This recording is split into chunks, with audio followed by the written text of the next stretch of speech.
schools and businesses open. In many ways, the last 5 months have been some of the most frustrating days of the pandemic for healthcare professionals, for working parents, for vaccinated residents, and for all Illinoisans who never asked for and never deserved the challenges of the present moment. But throughout every minute of this deadly global pandemic, the people of Illinois have demonstrated a willingness to look out for one another and to rise above the loud minority of voices who have used this emergency to naysay, bicker, polarize, and divide. Last August, in the face of a growing threat from the Delta variant, most Illinoisans put their masks back on in response. And as a result, we ended 2021 with fewer COVID-19 hospitalizations per capita than anywhere else in the Midwest. More Illinoisans have gotten a COVID-19 shot than anywhere else in the Midwest. More of our kids are fully vaccinated than anywhere in the region.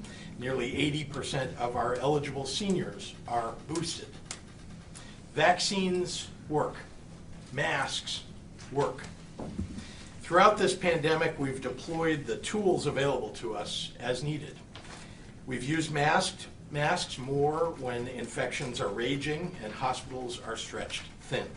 We've used masks less when spread is diminished and hospitals have enough bandwidth. Our approach has saved lives and kept our economy open and growing. Today, 3 weeks past the peak, and thanks to the precautions our residents have taken, from Chicago to Carbondale, the heightened emergency of Omicron has been consistently subsiding.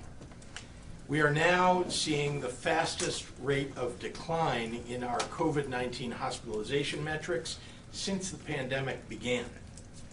Our daily total of COVID patients in the hospital has fallen from over 7,300 to about 2,500 today, a 66% drop.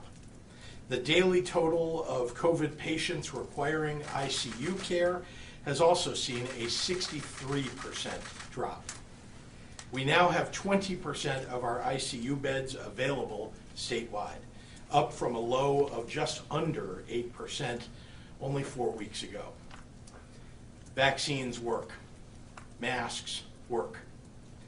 And as a result of them and the tremendous commitment of our state's residents, we are on track to come out on the other side of this latest COVID storm in better shape than even the doctors expected. If these trends continue, and we expect them to, then on Monday, February 28th, we will lift the indoor mask requirement for the state of Illinois. I want to be clear. Many local jurisdictions, many businesses and organizations have their own mask requirements and other mitigations that must be respected. Having stricter mitigations than the state requirements is something that must be adhered to. Doing what's right in your private business or for your local communities is encouraged. Whether you're a business, a township, a venue, a place of worship, or a city, to name just a few examples, protecting your patrons and visitors is no doubt a high priority. Masks continue to be a very effective way to keep your establishment from experiencing an outbreak or spreading the disease. The lifting of the state mask requirement should not invite people not wearing masks to dissuade those who choose to wear masks. Remember that whether we remove masks or not, COVID-19 has not gone away. There are so many Illinoisans who need to protect themselves from the virus more than others, and many more of us who gladly put on our masks, not so much for ourselves, but for our elderly neighbor, for our immunocompromised aunt, for the toddlers for whom there is not yet a vaccine, for adults who are medically unable to be vaccinated, for the person in the room whose circumstance they do not know. Compassion and kindness toward each other is the hallmark of being an Illinoisan. It's who we are, and whether you're wearing a mask or not, everyone deserves to protect themselves and their communities in whatever way they need to. Masks or not, the best way to stay safe is to get boosted if you've already been vaccinated, or get your first or second shot if you haven't yet. Right now, 2.9 million Illinoisans are eligible to get a booster shot, but haven't gotten around to it. If that's someone you know, reach out and encourage them to take that next step. And of course, it's never too late to start the vaccination conversation with someone you love. Yesterday, approximately 7,000 Illinoisans got the COVID-19 vaccine for the very first time. Find a vaccine location near you at vaccines.gov. I also want to take a moment to address our schools.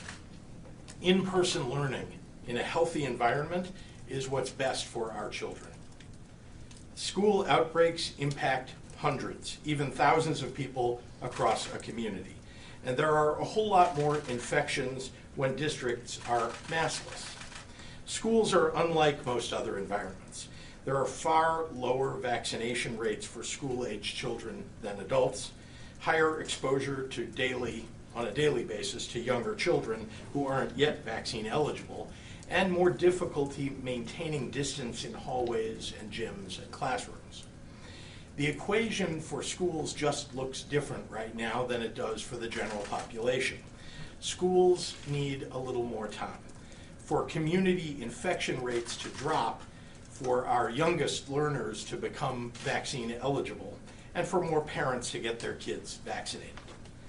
The protocols and tools that we've been using thus far have worked to keep schools open, and they've done it because we have masks and testing and vaccines.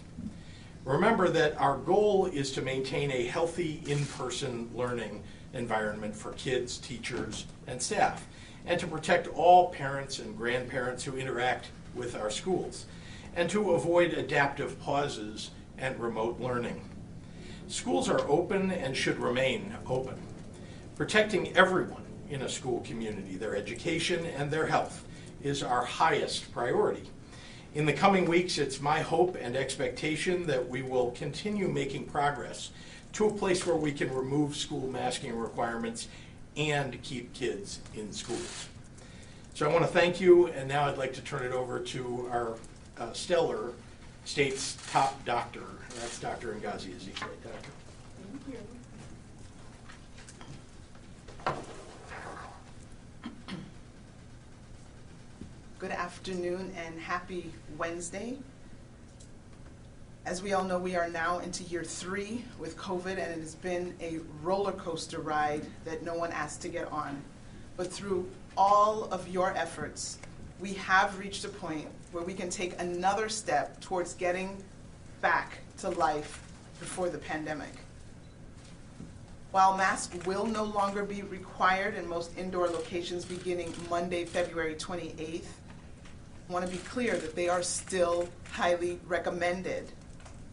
There are places where, in fact, the mask is still required. The federal government still requires it in transportation, airplanes, trains, buses, subways, and masks are still required inside federal buildings in areas of substantial or high community transmission. Additionally, the Centers for Medicare and Medicaid Services continue to require visitors to long-term care facilities, such as nursing homes, to wear a mask when in the communal area of the facility.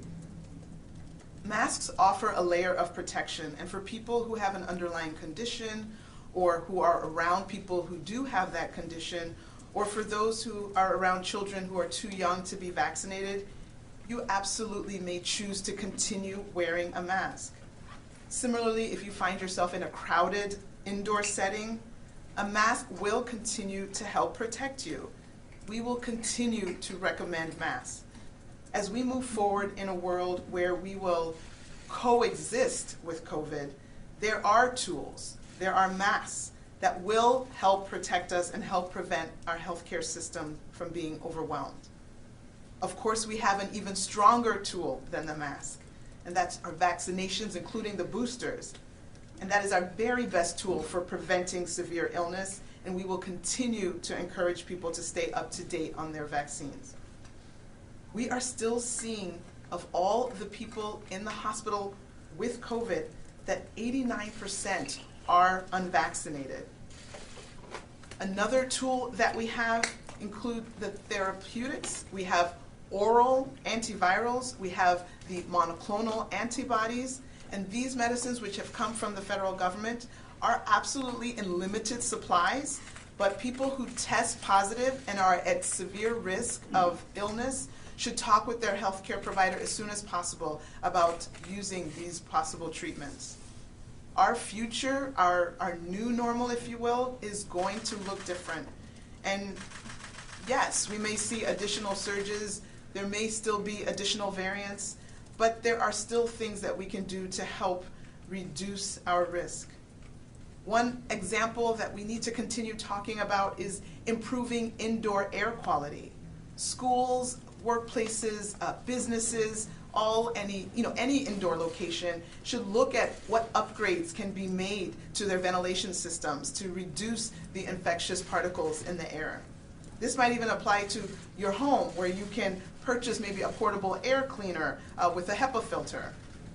Your actions that you've already taken have helped to reduce the amount of virus circulating, and it absolutely has saved lives. But be clear that COVID is not gone, and it won't be gone on February 28th. So we're going to continue to find ways to live with the virus. Our path forward includes keeping these tools that we've been talking about close, and that's the masks and the vaccines, testing, creating safer settings through better ventilation. We can do all these things, and we can coexist with COVID. Now I'll repeat the remarks in Spanish. Buenas tardes y feliz miércoles. Los últimos 2 años han sido un paseo en la montaña rusa, pero gracias a todos sus esfuerzos hemos llegado a un punto en el que podemos dar un paso más para volver a la vida de antes de la pandemia. Aunque a partir del lunes el 28 de febrero ya no serán requeridas las máscaras en todos los lugares interiores, se siguen recomendando. Sin embargo, el gobierno federal todavía requiere máscaras en los transportes públicos como aviones, trenes, metros y autobuses. Y todavía se requieren máscaras dentro de los edificios federales en áreas de transmisión comunitaria sustancial o alta. Además, los centros de servicios de Medicare y Medicaid continúan requiriendo que los visitantes de los centros de atención a largo plazo, como las residencias de ancianos, usen una máscara cuando estén en un área común del centro. Las máscaras ofrecen una capa de protección, y para las personas que tienen una condición de salud subyacente o que están cerca de personas que la tienen, o para los que están cerca de niños demasiado pequeños para ser vacunadas, es posible que quieran seguir usando una máscara. Del mismo modo, si se encuentra en un lugar interior lleno de gente, una máscara puede ayudarlo a protegerse. Seguiremos recomendando el uso de máscaras.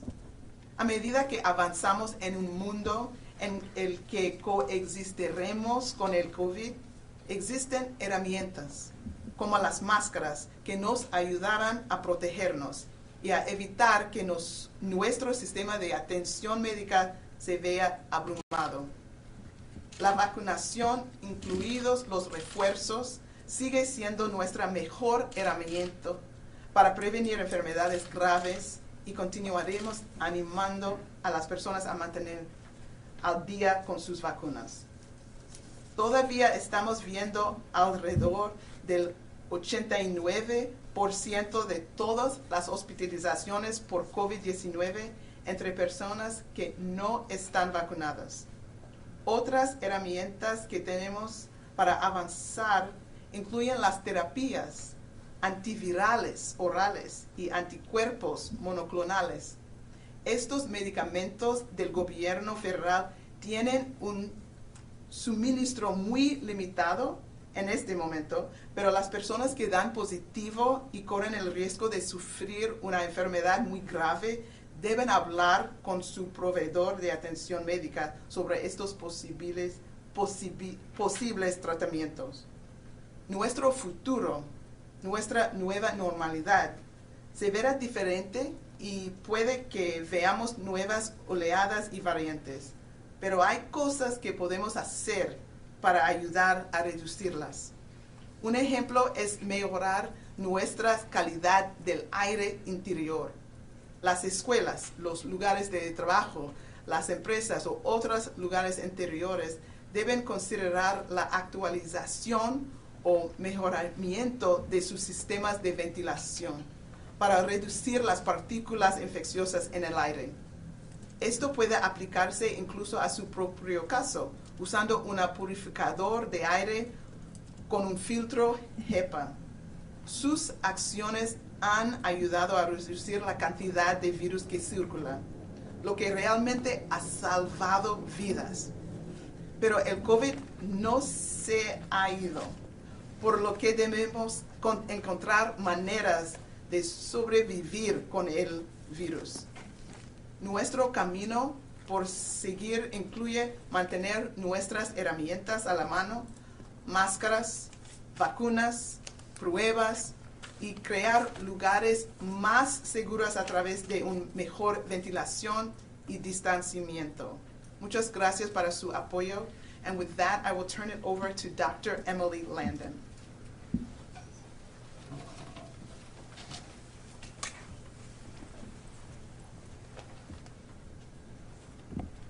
Good afternoon.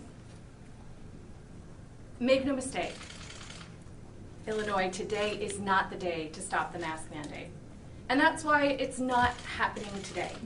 There are still way too many cases, but things are changing quickly. They're improving. Many have asked for a metric or a number that will guide the rules and regulations, but each wave of this pandemic has had different characteristics, different behavior, and no single metric has been able to reliably predict the outcomes and the trajectory of each of the variants. Smart physicians, scientists, epidemiologists, and public health officials are going to disagree about which metric to use and the exact date to repeal mandates and rules. This kind of discourse is good. It shows that we have a diverse community of experts that are considering all the angles. And the one thing that we all agree on is the need to aggressively respond to new threats on the horizon with precautionary measures. And then once our modelers and epidemiologists are able to reliably predict a trajectory, we have to begin then to shape a strategy for undoing some of those mitigations and mandates. Preparing to repeal statewide masking mandates at the end of the month is aggressive and optimistic, but it's also reasonable. This does not mean that no one needs to wear a mask anymore. It's an acknowledgement that cases have fallen to an acceptable or manageable level. Hospitals can handle the sick. Businesses are likely to be able to stay open. The cushion of immunity from just so many Omicron cases will help shield us from the exponential threat that is so threatening in the short term. Cases will still happen. Outbreaks will probably still happen. Of course, it helps to have everyone masked, but when cases are low, the likelihood of encountering someone with COVID is also low, making universal masking mandates less impactful. Broad mandates are not about individuals. They're put into place to help protect communities, businesses, healthcare access. But no matter when the mandates are repealed, we have to keep our eyes open for those new threats. The subvariant of Omicron BA.2 has been introduced to our community and is on the minds of a lot of people thinking about this, including me. It's more contagious than Omicron, but not materially different in terms of vaccine effectiveness or severity of illness. It has the potential to maybe slow down the trajectory of our recovery, but there is plenty of data from other places that are already battling BA.2 that show that even as it replaces Omicron, the original, it's unlikely to change the overall trajectory forward. As with everything COVID-related, this could be proven wrong, and we'll need to make adjustments, as you've heard the governor and Dr. Ezike say today. I have advised countless people, businesses, organizations, and healthcare facilities about how to address COVID throughout this pandemic.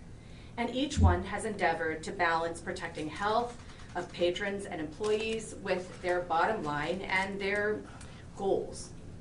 Repealing the mask mandate allows them to choose the mitigation layers that are best for them. And I have no doubt that many of them should and will keep masking rules. This is their prerogative. Including COVID risk assessments is just part of doing business now. Therefore, the mandate ending does not mean that you're entitled to be mask-free everywhere, anytime. If you're leaving isolation early, you have to wear a mask for 6 to 10 days. If you have symptoms of COVID, you need to wear a mask. Having choice also means having responsibility. Suffice it to say, this isn't an end to the pandemic. And it's not going back to normal. Although I sure hope it feels better than the last couple of months. No matter how much we wish for it, hope for it, or demand it of COVID, this is a virus and it's ruled by biology. It doesn't negotiate with us or care about how we feel about it. We have to adjust to it. And we have to take advantage of the breaks that we get. We're headed into one of those breaks. I know there are some who will see these changes as some sort of confirmation that COVID really isn't that bad. I want to be clear. If you're someone who's had the luxury of being able to ignore the profound impact this disease has had on our country, our communities, our families, God bless you. But please open your eyes. Common colds don't kill almost 1 million Americans. The flu does not kill a parent of 1 in 500 children. If you find yourself sweeping away the news of a COVID-related death because that person had underlying medical conditions, ask your doctor what your chart says about you. A lot of us are carrying extra weight. Half of us have high blood pressure. 45% have some kind of heart disease or vascular disease. 10% have diabetes. 11 million now have long COVID, 440,000 in Illinois. And about 5% are immunocompromised, including me. It doesn't matter whether people die with COVID or of COVID, if they die because of COVID. There's good reason to still want to protect yourself and others from COVID. Immunocompromised people like me will still need to wear high-quality masks and take extra precautions. We're safer if we keep our distance from unmasked people and limit our social circles to vaccinated friends and family. It's not ideal, but it's the reality. With new medications becoming more available, and we have options for treatment that could help make up for some of the protection that we lose from the mask mandate. Many people are going to feel more vulnerable without the mask mandate in place. Families with kids too young to be vaccinated. Even healthy people who live with or have close contact with people who are higher risk. Elderly people, maybe all of us at one time or another. Please, be understanding and respectful when someone's wearing a mask or asks for a little space, doesn't want to attend an event, or wants you to make some sort of accommodation. And remember that places where sick or vulnerable people are congregating, like healthcare facilities, will need to keep masking. Crowded and closed spaces with poor ventilation, like public transport, are going to need to set a higher bar for removing the masking rules because the risk there is higher. And congregate settings where individuals can't really adequately advocate for themselves, like schools, are in this category too. I know everyone wants to see kids unmasked. I do too. But masks have made life livable for all of us. They've kept us out of lockdowns. They're keeping our kids in school right now. Masks in school have become so political that it's hard to imagine anyone thinking clearly about them, but the data is clear. Unmasked classrooms and counties without school mask mandates are more likely to go remote or suspend classes than those with masks. They have higher rates of infection in kids and in the community. While kids have low rates of risk on average, they live in social bubbles that include their parents and loved ones and their teachers, who may not be as low risk as the kids. And vaccination in children aged 5 to 11, while better here than in a lot of places, is still under 40%. And those under age 5 aren't protected at all. Like in healthcare, we need to have a higher bar for safety in schools because we need to keep them open. As the situation improves, we're going to meet that higher bar. It's not going to take very long. And until then, parents and guardians, this is your chance to get children who are eligible vaccinated. It will reduce their risk of getting COVID. It will also reduce their risk of severe illness or disability from COVID, and reduce the risk to your family and your loved ones. We have to take advantage of this well-deserved and needed break from COVID surge life. But the next variant will come, maybe in a few months, hopefully in a year. It will present new and different challenges, and we'll need a new custom mix of mitigations to address it. But we can't be so sick and tired of COVID that we think the comfort and denialism of not wearing a mask is more important than the life of someone's grandmother. I hope we can use this restorative phase for some real reflection about how to make peace with COVID. We can all use a little distance from the surging cases, the bad news, the disappointment, and the missed opportunities. Hopefully this time will allow us to be able to see COVID a little more clearly in the context of our future, because that will make the next wave easier on all of us.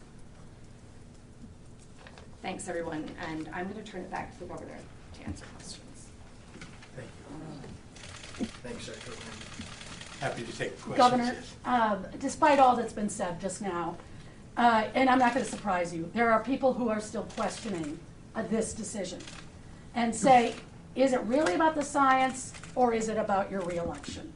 On Monday, you said hospitalizations 3 times. Yes. Well, when you put the mask mandate in place, hospitalizations were at 1,700. We're not at 1,700. No, we're not. So why pick February 28th? Because we're seeing a trajectory of those hospitalizations. We've come from 7,300, more than that, down to under 2,500 just in the last 4 weeks. And over the next couple of weeks, before we get to February 28th, I think we all expect to see a continuation of that trend. But would you talk about those, the naysayers, or just your critics who believe this is more about a political campaign than about the science? These are the same people that wanted us to take masks off or to encourage people not to get vaccinated back when we had rising infections and rising hospitalizations. So it's hard to take them seriously at this point. Governor, you said eventually masks in schools will go away, and Yes. in light of this good news today with hospitalizations going down and the fact that vaccinations are high for a Midwestern state, you still have 500,000 students right now who are in mask optional schools. Would you consider dropping the appeal and giving the power back to school districts? And are you surprised by so many parents and students who are fighting back, who are stuck in mask mandated schools? It was an extremely bad decision by this judge. I mean, it's poorly written, it's poorly decided, and so we've got to appeal that decision because it takes away one of the tools that we have going forward. You heard Dr. Landon, Dr. Ezike in the past talk about we may see surges in the future. We want to be able to keep everybody safe in the future. And that case decided in one circuit court downstate in Sangamon County by one judge shouldn't keep us from trying to keep the entire state safe. But how are you going to put the toothpaste back in the tube? Because these kids are, I spoke to a teacher, a 3rd grade teacher today in Barrington, District 220, said, my 3rd grade kids are so happy and we get to see each other for the first time, in 3 years. So how you're going to take that away from them? No, I mean, I know it's up to the judge. I'm happy. Listen, I'm happy that kids would like to see this mask mandate go away, and I would like very much for it to be removed as soon as humanly possible. And I've told you that, and you've seen that we're making progress in that direction. But the truth is that we need to follow the advice of doctors, epidemiologists who understand this well, and nobody has wanted to wear masks all the way along. Perhaps you least of all. You've certainly made that clear all along. I think that we need to listen to the scientists about, and again, this is about community health, keeping communities safe. And that's why we've made the decisions that we've made all the way along in this process. It's about keeping communities and the entire state safe. And by the way, the metrics show that we have.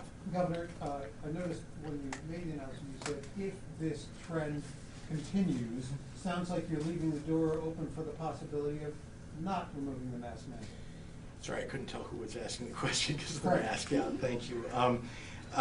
Craig, look, we're just, being realistic about this. I think you saw that Delta reached a peak back last fall, and it started to come down. And we all were very hopeful. And then you saw Omicron hit, and what was a declining number of hospitalizations all of a sudden turned around and turned into a much bigger surge than anybody expected. So we're just taking into account that we don't know if there's another variant out there. You heard about a subvariant that's out there. Again, I think doctors have taken that one into account. But again, the virus all along has been, mysterious in the direction that it's come, what variant has come at what time. We just want to take all that into account. So put this on your calendar in pencil, not pen, is what you're saying? I'm very optimistic, but I've been optimistic before. Can you also just address the potential for the confusion or the problems it creates by saying that local communities, local businesses can still institute their own mask mandates? Yeah, that's just the law. I mean, the law is that private businesses have always had the ability to put mask requirements in, to have different requirements, mitigations that they may choose. Same thing with organizations, same thing with cities and towns.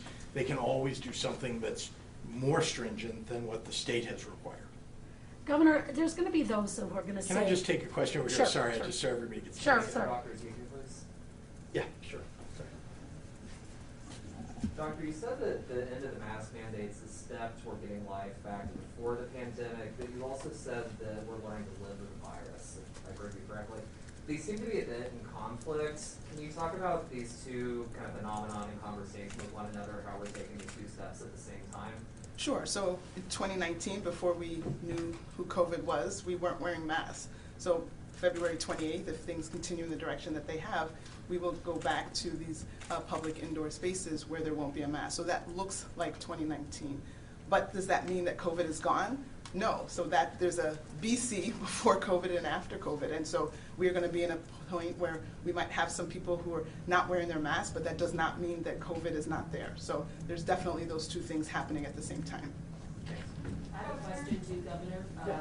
So when it comes to, you mentioned private businesses can still impose whatever restrictions, but what about municipalities? Does that stand for municipalities as well? That is true, yes. Okay, so Chicago, for instance, may not follow course. They would, again, anything more stringent than what the state has laid out is possible for any municipality, including the city of Chicago. And I realize with schools, everything is up in the air right now in the courts, but you mentioned in the coming weeks, we will look at.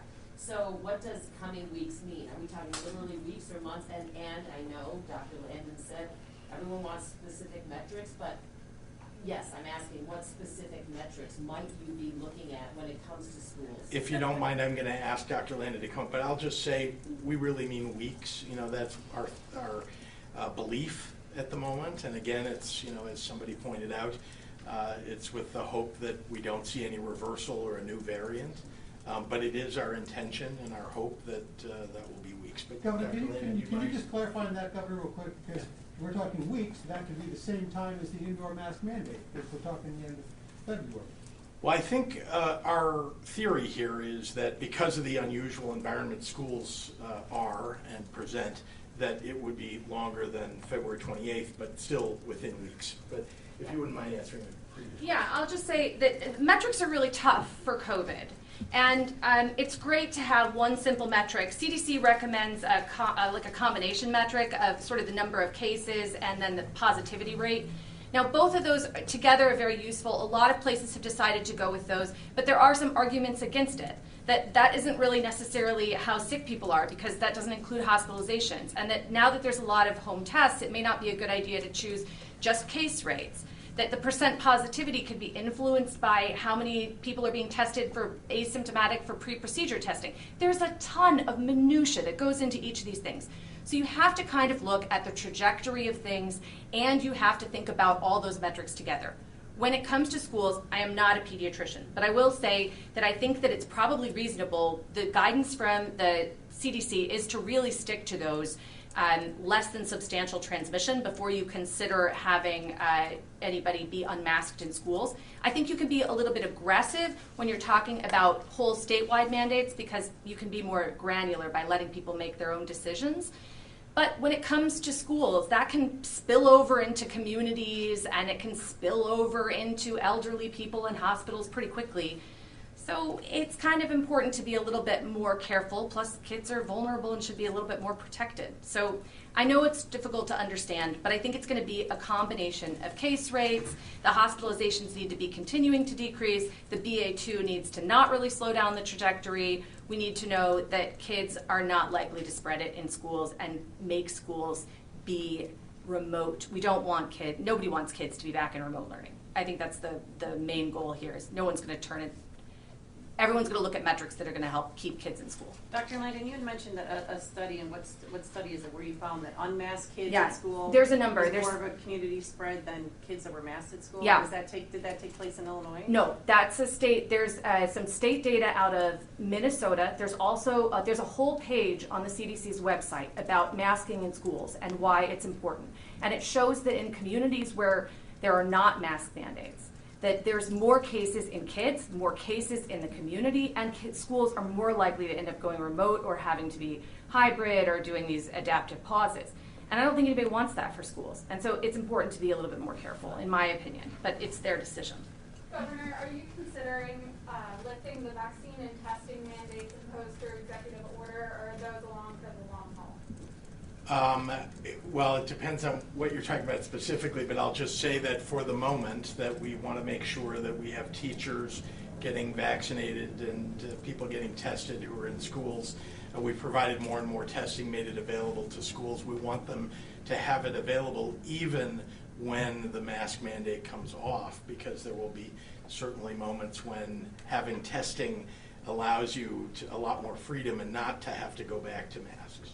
Governor, there are going to be those who are going to hear all this and they're going to say, all right, so it's okay for my grandma to go to the casino, for my uncle to go to the bar, for whomever to go to the Bulls game, but my kid can't go to school.